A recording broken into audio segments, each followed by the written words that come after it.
कौन रहता है? सूरत पूछती है तो यहाँ कौन रहता है, जवाब नहीं रहते हो, तो वो जवाब दे रहे।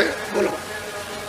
तीन लोक एक बूंद पसारा, सेंध रूप में अगमय। अब वो स्वामी महाराज कहते हैं कि भाई तीन लोक में तो एक बूंद का पसारा है, एक बूंद का।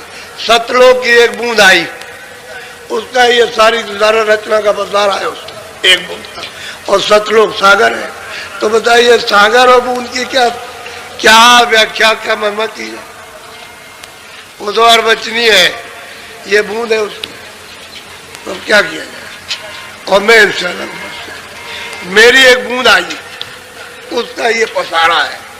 अरे वहां तो एक सूरत आई, एक बूंदी तो है, वहां तो सागर में खचाखच सूरतें भरी हुई हैं, उसमें से एक यहाँ बेहती, तो बूंद का ये पसारा।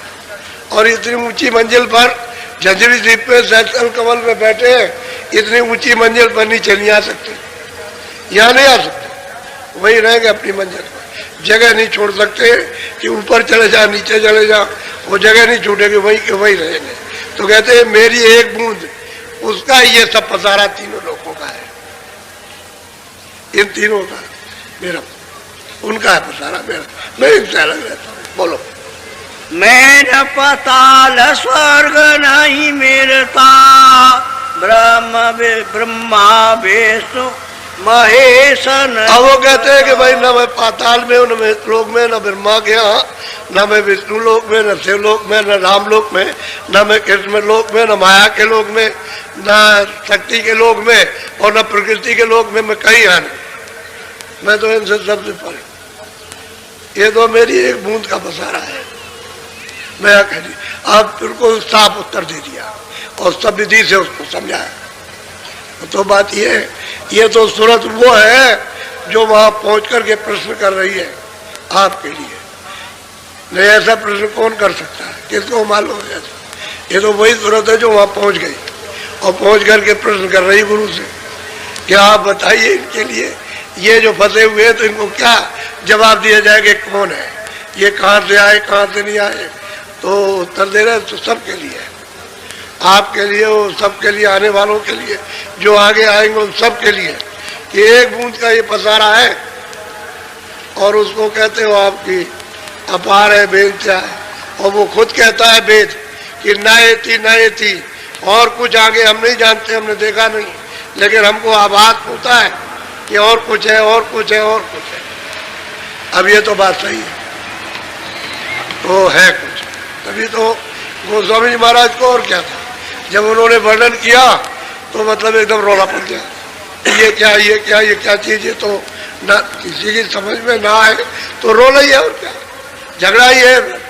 समझ में नहीं आया तो झगड़ा हो जाएगा, और समझ में आ जाए तो बिना सत्संग के समझ में आ नहीं सकता, क्योंकि वहाँ तो जीव भूला भाला है। वो तो मतलब उसे क्या मालूम कि मेरा घर कहाँ में कहाँ से आया। जब उसको भूल ही गया, उसके रूप रंग रेखा को, उसके स्थान को, आनंद को, प्रेम और ज्ञान को भूल करके बैठा और यहाँ ढूंढ रहा है, नहीं मिल रहा कहीं भी, तो बताओ उससे क्या, हो तो भूला ही हुआ है, वो क्या बताएगा? झगड़ा तो हो ही जाएगा। धीरे धीरे धीरे धीरे जब उस पर दया मिलेगी और कुछ वो जानेगा, कुछ अंदर जगेगा, तभी कुछ समझ सकता है, ऐसे कुछ नहीं जानेगा। बोलो। तीन लोक व्यापक में नहीं। अब वो कहते हैं कि भाई देख सूरत, मैं तीन लोक में व्यापक नहीं हूं, या मैं कहीं नहीं रहता तीन लोक, किसी जगह भी नहीं। तू ये सोचा है शायद ये व्यापक होंगे, तो क्या लगे नहीं मैं व्यापक, मैं तो इन सबसे परे रहता हूँ। बोलो। बूंद एक मेरी यहाँ रही, बस वो एक बूंद रहती है, उसका ये काम है, यहाँ बूंद रहती है। वो भी सैदल कमल में बैठ करके उसी पुरुष का जहां से इनका निकास हुआ, अखंड 24 घंटे ध्यान करते रहते हैं। अगर ध्यान न करें तो उनका राज चला जाए। सैदल कमल में तीन लोगों का राज मिल गया है, अगर उसका ध्यान नहीं करेंगे तो राज ही चला जाएगा। तो अपने अपने को सब डरते हैं, छोटा बड़े से बड़ा, उससे बड़े से बड़ा, उससे बड़े से, सबसे डरते हैं कि ये ना हो जाए। और मतलब ये है कि राजा किससे डरता? राज्य रियाया से डरता है, रियाया राजा से डरती है, ये सब एक दूसरे से डरते हैं। इस तरह से कहते मेरी एक बूंद वहां रहती है, मैं वहां नहीं रहता। बोलो। उसी बूंद का सकल पसारा, वेदताई कहे ब्रह्म कहते अपारा। उसी बिंद का जो सैदल कमल जंजीर जीप में जो विराजमान, जिनका नाम निरंजन है, उन्हीं का सकल पसारा। और उसको लोग कहते हैं कि भाई ब्रह्म अपार है, अपार ब्रह्म। कोई उसी को ब्रह्म कह देते हैं, उसी को ईश्वर, उसी को खुदा कह देते हैं, उसी को रब। मालूम उनको नहीं है। अब भाई रब अलग है, खुदा अलग है, अल्लाह अलग है, लेकिन हम न जानने के कारण ब्रह्मा भी वही है, उससे भी, और शिव अलग है और विष्णु अलग है। ये वहाँ शिव और विष्णु ब्रह्मा वहाँ कहाँ जा सकते हैं ईश्वर के पास में? वो तो बहुत नीचे है। तो मतलब यह है कि उसको सब कहे, सब वही है, वही है, सब एक ही है, बस न जानने से सब एक हो गया। और वो कहते हैं अरे भाई मेरी एक बूंद है, और उसको कहते हैं कि वो अपार है, अपार। और वह एक बूंद है, उसका सकल, उसका ये सब पसारा एक बूंद का। अब बताइए सतलोक के सागर की एक बूंद, अब वो सागर में कितनी बूंदे होंगी, कोई गिन सकता है? बोलो। इसके आगे भेद न पाया, साते गुरु बिन उन दुखा। अब वो कहते हैं कि कोई भी हो, इसके आगे का जो भेद है वो उनको मिला नहीं। और सतगुरु बगैर जो संत है, जो सतलोक में आते जाते, उनके बगैर कोई जानता भी नहीं। अच्छा, जो जब रचना का आज विस्तार हुआ था और सुरतों को भेजा गया था, तो ये कह के भेजा गया था कि देखो मैं इनको भेज रहा हूँ, ये वहाँ हमेशा संत रहेंगे, रोज सतलोक में नीचे जमीन पर रह करके हाजिरी देंगे वहाँ, और वो हमेशा रहेंगे, हमेशा। तुम ऐसा करना, जब जरूरत हो तो इनको ढूंढ लेना, वो मृतलोक में मिल जाएंगे। जहाँ पहले तो तुम नाम छोड़ना नहीं, जिस शब्द को पकड़ के उतरी उसको छोड़ना नहीं। अब वो बता तुम यहाँ आई, तुमको सब इन्होंने सुख दे दिया, आराम दे दिया, धीरे धीरे करके आपने छोड़ दिया, तो नाम छूट गया। फिर उसके बाद कर्मों का हत्कार दिया, तो धीरे धीरे मेल जमा हो गया, और आंख और कान बंद हो गए, तो अंधे हो गए। अब यहाँ जो संत भेजे गए, वो तो रोज बराबर, जो गुप्त संत बराबर वहाँ हाजिरी देते, सच्चे दरबार में सतलोक सतपुरुष के यहाँ, लेकिन आप उनको जान नहीं सकते। और एक जाएगा दूसरा तुरंत रहेगा, एक जाएगा दूसरा, दूसरा जाएगा तीसरा। वो गुप्त संत हमेशा रहेंगे, जब तक यहाँ एक भी सूरत रह जाएगी तब तक वो यहाँ रहेंगे। सबसे पीछे जाते हैं, पीछे जाएंगे, सब सूरतें चली जाएंगी तो वो पीछे जाते हैं। वो गुप्त रहते हो, बराबर हाजिर देते रहते हो उस दरबार में, तो वो गुप्त ही रहेंगे। लेकिन प्रकट वो आपको बताएंगे। तो प्रकट तो बहुत दिन नहीं हुए, वो तो 700 वर्ष हुए अभी आना उनका हुआ। और प्रकट होकर के तब आपको जगाया, तब आपको रास्ता बताया, तब ले चले आप। तो प्रकट संतों ने जीवों को बहुत पहुंचाया, बहुत बहुत सुरतों को ले गए, स्त्री सुरतों को, पुरुष सुरतों को, बहुतों को ले गए, बहुतों को संतों ने पहुंचाया। बोलो। जितने मत है जग के माही, इसी बूंद को सेंध कबरा। जितने भी मत हैं इस संसार में, वो कहते हैं कि सब इसी बूंद के, और इसी बूंद को लोग अपार कहते हैं कि ईश्वर अपार है, ईश्वर अपार है, ईश्वर अपार। भाई अपार क्या होगा? ऊपर तो ब्रह्म बैठा हो, उससे भी बहुत बड़ा, उसका राज तो एक सबसे राज से बड़ा। ये पिंडलोक और ये अंडलोक, यानी स्वर्ग वैकुंठ जो 14 लोक है वो, और सूक्ष्म लोक में जो कितने मतलब ये है कि लोक हैं, अनगिनती लोग, कहते हैं वो सब उसमें जाकर के डूब जाए तो पता ही नहीं चलेगा कि किधर चले गए। इतना ऊपर ब्रह्म का मतलब ये राज है ऊपर में, इसी के ऊपर तो ब्रह्म का राज है, वहाँ ब्रह्म विराजमान बैठे हो। और इनसे बड़ा राज पार ब्रह्म का, वो उसके ऊपर में। तो इसको ही उन्होंने कह दिया कि अपार है, इसी बंधु को। तो बेचारे क्या आगे का भेज जाने के, न वो ब्रह्म का जानते, न पार ब्रह्म का, न महाकाल पुरुष का, ऊपर का तो जानना ही नहीं, क्यों क्या जाने, कुछ नहीं है। तीसरी को जितने मत है बस इसी को जानते हो, इनको भी नहीं पाते। अगर इनको भी पा जाए तो मतलब अच्छा भी है, लेकिन वो सिर्फ पढ़ते लिखते हैं बस, और कुछ नहीं, ज्यादा ज्यादा न कुछ। आँख तो खुली नहीं, आँख तो बंदी है। पढ़ना लिखना तो चतुरता है, ये तो बात है। ये पढ़ना लिखना तो ऐसा पढ़ लिख लिया, अनुमान लगाते ऐसा होगा वैसा होगा। अनुमान का काम क्या, जब उसका साक्षात्कार होता है। क्या अनुमान का काम? साक्षात्कार होता है। और बोलता है भाई वो तो चेतन है, आप जड़ हो, लेकिन सूरत अगर चेतन जाग जाए तो उससे बातचीत करती है। भाई गोस्वामी जी महाराज जब गए उस तरफ को तो मोह विलोक राम मुस्काई, तो बात तो की थी, कोई चुप थोड़ी बैठा हुआ, न ये चुप बैठे हुए बातचीत की, तो हंस करके बस मुंह खोल दिया, तो जो रास्ता है उधर चले। तब उन्होंने देखा कि कितने लोग हैं, ये मतलब ये है कि 14 लोग, एक एक लोग में कौन कौन राज करता, ये गोस्वामी जी महाराज ने सब देखा। और ऊपर देखते हैं कि बड़े बड़े ब्रह्मांड, बहुत लोग अपनी आंखों से देख रहे हैं। रास्ता न दे तो उधर ऊपर कौन जाएगा, नहीं जा सकता। तो वही है, कहते हैं अरे सुनो, एक बूंद का ये सब है, और इसी को लोग अपार कहते हैं, तो आगे का तो भेद क्या मालूम उनको, क्या हो बोलो। इसलिए पहले की किताबें उसमें संतों का समाचार नहीं है, संतों का रास्ता उसमें कहीं भी नहीं मिलेगा आपको। आप कितना भी पढ़ लीजिए, अभी तो 700 वर्ष के अंदर ये संतों ने रास्ता खोला जीवों के लिए।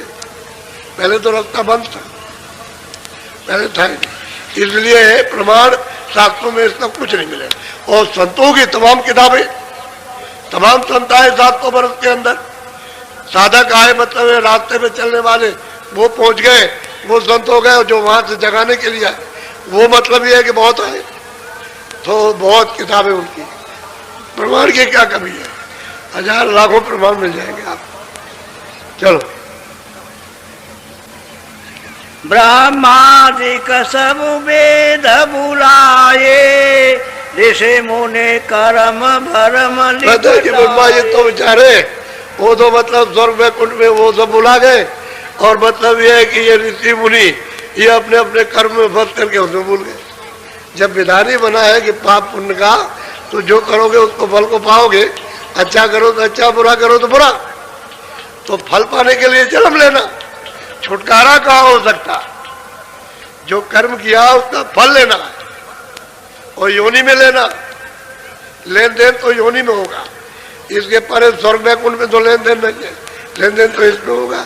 तो कहीं लिया कहीं दिया, अब अपना ले होते हो, ये बात है।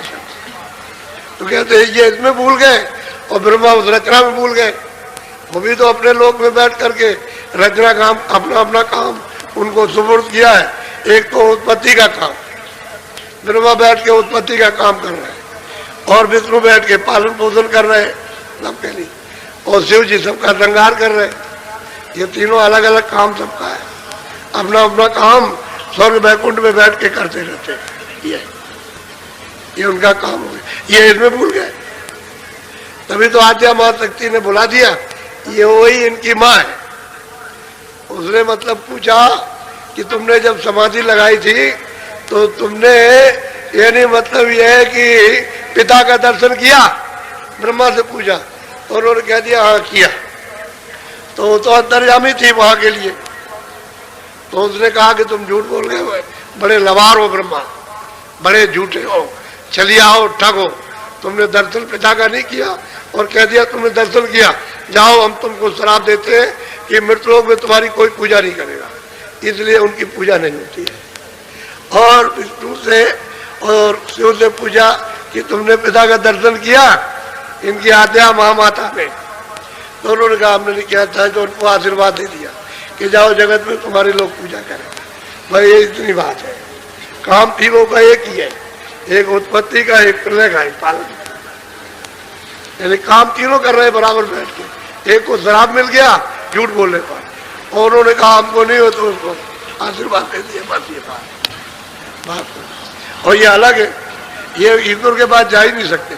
अगर उनके पास ये पहुंच जाए तीनों, तो सब उसी वक्त एक क्षण में काम छोड़ देंगे। ना वो पालन का करेगा, ना उत्पत्ति का, और ना प्रलय का करेगा, सब छोड़ देंगे। इसलिए उनका दर्शन नहीं हो पाता। तो जब वो इनको भी पूरा बूंद का भेद नहीं मिला, इन्होंने भी नीचे का मतलब एक झलक पाई, उसी को समझने लगे कि हमने देख लिया। वो बात ये, पर्दे पर कोई झलक आई तो उसको देखा, जैसे एक सीधा है तो ऐसे कीजिए तो सीधा, तो उधर में ऐसे टेढ़ा कर दीजिए तो उसकी चमक उस पर सूरज की गिरेगी मकान के अंदर।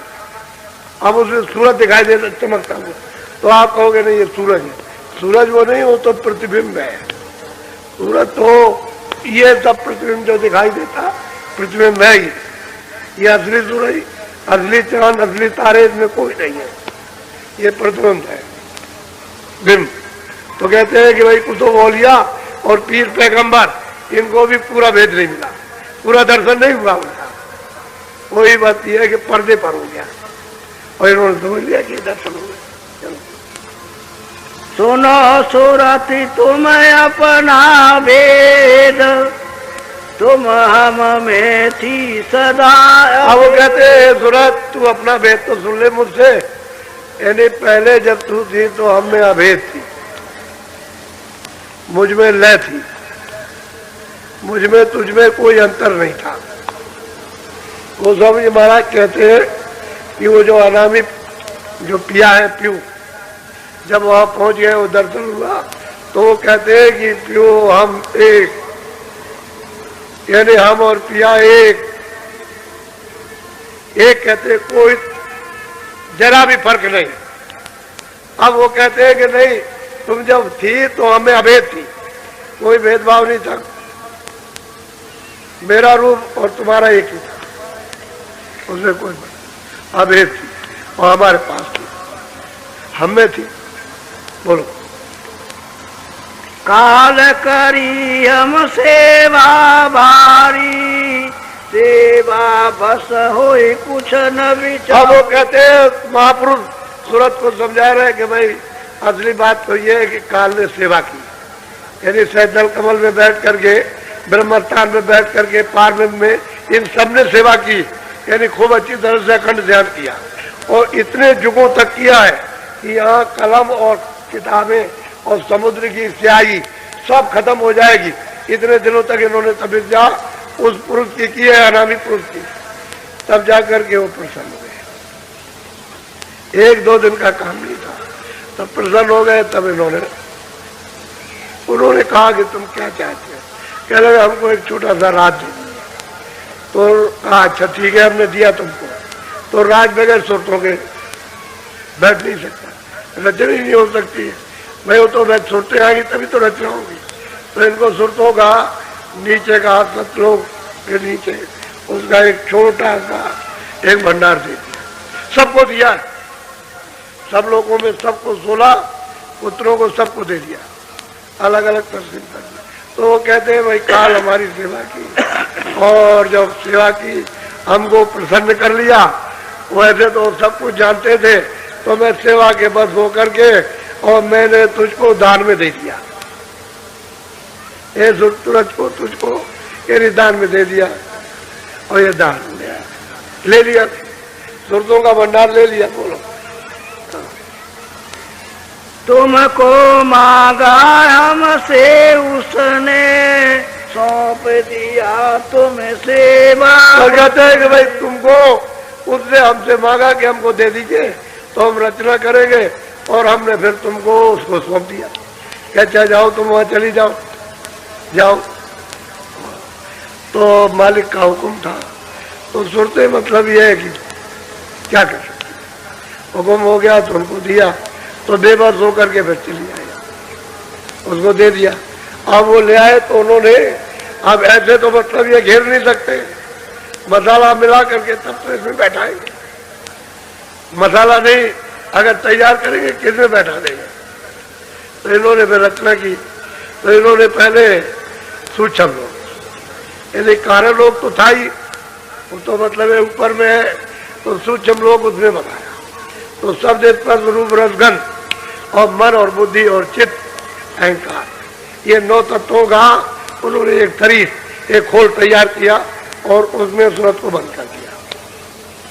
फिर नीचे उतारा तो 17 तत्व, 10 इंद्रिया, चतुसंताकरण, मन बुद्धि चित्त और अहंकार और रजोगुण तमोगुण सतोगुण, 17 तत्वों का लिंग संग उन्होंने तैयार कर और सूरत को उसमें ला करके वही सूक्ष्म वाले जो सूक्ष्म था उसमें अंदर बैठा दिया। फिर जब नीचे उतारा तो इन्होंने 5 तत्वों का कुल बनाया, जल पृथ्वी अग्नि वायु आकाश, तो उसमें उस पूरे को इसमें फिट कर दिया, यानी अलग नहीं है वो सूक्ष्म शरीर लिंग शरीर में, और सूक्ष्म लिंग स्थूल में इसमें आ गया, इसी के अंदर है। अब इसको एक एक करके कपड़े को उतारना है। पहले बाहर का कपड़ा उतारो, फिर उसके बाद में फिर दूसरा कपड़ा, फिर तीसरा कपड़ा, आखिर में चौथा कपड़ा। 4 कपड़े उन्होंने डाल रखे, इसमें जुर्फे फंसा दी गई। बात तो असली है। तो कहते हैं उन्होंने तपस्या की और मुझसे तुमको मांगा, और मैंने मतलब ये है कि तपस्या के यानी खुशी में आकर के तुमको सौंप दिया कि तुम चले जाओ वहां, और ये कहा था कि मैं गंदगी छोड़ आना, और फिर तुम चली जाना, गंदगी वही रहेगी, उसको निकाल के हमने बाहर कर दिया, यहाँ फिर कोई गंदगी नहीं रहेगी। बोलो। काल लाई तन मन को घेरा, दुख सुख पाया तुम बहु तेरा। अब वो कहते हैं महापुरुष के सूरत जब मांग करके तुमको ले आया यहाँ आकर के, तो यहाँ नीचे मृतलोक में उतारा, तो उसने मतलब ये है कि ये मसाले का ये पिंड बना करके और उसमें बंद कर दिया, ये तन और इंद्रियों इसमें बंद कर दिया, और तुमको फिर अपना उसने कानून सुना दिया, इसमें बंधा दिया और घेर के रखा है। कि हमारा ये कानून डुकी पीट दी कि जो भी पाप पुण्य करेगा अपनी इच्छा से, मर्जी से, हमारी तरफ से कोई हुक्म नहीं है, हमने तो बना दिया ये पाप ये पुण्य, जो करेगा अपना अपना भोगेगा। तो ले आकर के उसने यहाँ दोनों आंखों के पीछे दरवाजे में बैठा दिया। अब पाप पुण्य जो कुछ भी करोगे ये सब गंदगी इसके ऊपर जमा होगी, ये सूरत बैठी इसके ऊपर जमा होगी यहाँ, और यही से लदना शुरू हो जाएगा, और इतनी लदेगी इतनी लगेगी इस चतुसंताकरण में, ये उसका हृदय दिल है, वह इतना लग जाएगा कि सूरत दब जाएगी। आँख बंद हो गई, कान बंद हो गए, पहले तो खुली थी आँख, कान भी खुले थे, आँख भी खुली थी, पहले बंद नहीं थी।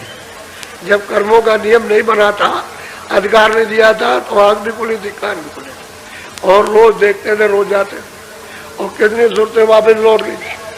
लेकिन बीच में जो झगड़ा लगा दिया, अब यही से रुकावट हो गई। क्या तलाशी दो तुमने क्या किया, कितना तुम्हारे पास पाप है और कितना पुण्य है, तो इधर से निकाल के ले गए, वहां तलाशी नहीं, तो आपके पास पाप भी निकलेगा पुण्य भी। तो उन्होंने कहा चलो जेल खाने में, बस फिर ले गया जेल खाने में, फिर बंद करेगा जाकर। वो तो उधर देखने ले जाने वाले तो प्रकाश में बैठे, तुम ही अकेले अंधेरे में हो, वो जो ले जाएंगे ले आएंगे वहां अंधेरे में नहीं, वो तो रोशनी में बैठे हुए, लेकिन तुम समझते हो जो हम कर रहे हैं वो नहीं देख रहे। दुख में देखा हमको जब ही दया उठी हम आए तब। कहते जब हमने तुमको जब यहाँ मृतलोक में जब दुखी देख, क्योंकि गुप्त संतों ने जब पूरा संदेशा दिया कि वह जीव रो रहे तड़प रहे और इस तरह से चिल्ला रहे, कोई नहीं सुनता, काटे जा रहे, ये है नरकों में जा रहे, तो कहते हैं कि फिर हम तुम्हारे प्रति दया गए, तो फिर हम फिर यहाँ आए तुमको ले जाने के लिए, तभी तो उपदेश किया कि दया आ गई। अब वो तो दया का सिंध है, इनके पास तो थोड़ी दया, अरे बूंद के पास तो थोड़ी दया हो, तो सिंध अपार है, उसमें दया का सागर ही है अपार। तो कहते हैं तुम्हारे प्रति दया हुई, तो अब आए हैं तुमको ले जाने के लिए, चलो हमारे साथ, हम चलो घर में पहुंचा देंगे। साफ साफ सब प्रश्न का उत्तर हो गया, सब दे दिया, कोई बकाया नहीं छोड़ा, सब दे दिया कि आप कहाँ रहते हैं, आप कैसे हमको भेजा, ये कैसे किया, वो कैसे किया, कौन ले आया, हमको क्यों बताया, यहाँ तन में क्यों डाला, सब बता दिया, सब प्रश्न का उत्तर। और शास्त्रों में कोई चीज नहीं मिलेगी, ये सिवाय शास्त्रों के बाद और किसी के बाद में लेने वाली नहीं कुछ भी। बोलो अब मतलब ये कि हम आए तुमको जगाने के लिए, तो ले चलना चाहते हैं, ऐसे कैसे चलेंगे, हमें कोई रास्ता रास्ता है कि नहीं है, अगर रास्ता रहेगा तो जाएंगे, और रास्ता नहीं रहेगा तो ऐसे किधर कैसे चले जाएंगे। तो वो बता रहे, सुनिए जरा सा, बोलो। आई किया हम शब्द उपदेशा, शब्द माही तुम करो। कहते हैं सूरज तू दोनों आंखों के पीछे स्तन में बैठी है, तो मैं आया हूं, मैंने शब्द का उपदेश किया क्या हो तुम सूरज को शब्द में प्रवेश करो, चलो ले चले। अब वो बताएंगे कि भाई शब्द यहाँ है, नाम यहाँ पर है, डोरी यहाँ पड़ी हुई है, वो सब बताएंगे यहाँ डोरी पड़ी है, इसको पकड़ो। ये कहेंगे कि हमने तो तेरे लिए सुलभ सीढ़ी बना रखी है, तू चढ़ चल, मैं ले चलूंगा, चढ़ती चल, चढ़ती चल, मैं ले चलूंगा, तो चल। तो चढ़ाएंगे नहीं तो कैसे कहेंगे, चढ़ाते ले चलते हैं सीढ़ी पर। तो कहते हैं हमने शब्द का उपदेश, नाम का उपदेश आकर के हमने किया कि और कुछ नहीं, सुलभ है, सीधा है, सहज है कल युग में कि सूरज को नाम के साथ में प्रवेश करना, नाम से जोड़ दो, उसमें ले करो, चलो घर में चलो। हमने ये आकर के उपदेश किया। बोलो अच्छा, सब संतों ने शब्द का उपदेश किया, यानी जितने भी संत आए किसी ने बगैर शब्द के कोई नहीं ले जा सकता, जो भी ले जाएगा उस शब्द से ले जाएगा, नाम से, आवाज से ले जाएगा, आवाज से उतर के सुनते आई और आवाज से वो अभी बोलो शब्द शब्द पौड़ी हम रची, चारे चारे पहुंचो नगरी सच। कहते हैं कि भाई हमने यानी घर में पहुंचने के लिए हमने पौड़ी पौड़ी कहते सीढ़ी, नारायण जी महाराज की किताब में खूब लिखा पौड़ी के बारे में, क्योंकि वो भी तो संत थे, वो भी तो आते जाते, उन्होंने भी जीवों को बहुत जगाया चढ़ाया। कहते हैं हमने पौड़ी रची, सीढ़ी बनाई है ऊपर चढ़ने की, गगन में आकाश में जाने के लिए। आकाश में ऐसे थोड़ी चढ़ जाओगे, वो तो सीढ़ी है, सीढ़ी चढ़ो तो नाम को पकड़ो, एक स्थान पर दूसरा नाम, तो दूसरे स्थान पर तीसरा नाम, तीसरी आवाज, तीसरा बाजा तो चौथे पर। कहते हमने पौड़ी बना रखी सीढ़ी, उसमें धीरे से चढ़ चलो, नाम की डोरी पकड़ कर, और पीछे से हम तुमको लेते चले, कोई तकलीफ नहीं होगी, चल चलो। हम तो उधर भी मिलेंगे, इधर भी मिले, उधर का बताने वाले इधर भी मिले, इधर से उधर का बता रहे, और तुम यहाँ फंस गए हो इधर का बता रहे, दोनों तरफ इधर भी मिलेंगे, उधर भी मिलेंगे, इधर भी देखो, उधर भी देखो। उधर दूसरा रूप है, वो जो पहले जो तुम में थी अरूप में, वो उधर रूप है, और ये तेरा रूप है, जिस तन में तू बसी है वही तन है। चलो ले चलेंगे, बोलो बोलो बोंद देश को छोड़ो अब ही, सेंध देश चले खेलो। वो कहते हैं कि अब मैं आया हूं तो जल्दी करो सूरज, इस बुंद देश को तू जल्दी से छोड़ दे और जल्दी चल, मैं तुझे सिंध देश में ले चलूं। वो सिंध आगा में अपार है, वहां चल। वो गोस्वामी महाराज कहते हैं जब हम चढ़ करके गए और जब सतलोक में पहुंचे तो एकदम दो में क्षय हो गए, एकदम से लय हो गए, यानी सिंध ही का रूप हो गया, सिंध हो गए। गोस्वामी महाराज कहते हैं, वो अपनी वाणी में उन्होंने कहा कि मैं जब वहां पहुंचा तो उसमें लय हो गया, कितना अपार देश। बोलो बोंद देश तिरलोकी जानो, रचन मोर कव यहाँ पर। ये बुद्ध देश त्रिलोकी है और मिलोनी की रचना है, यहाँ मिलोनी हुई है, उसकी रचना मसाले की। उसमें जरूरत को चेतन को जड़ में बांध लिया, जड़ चेतन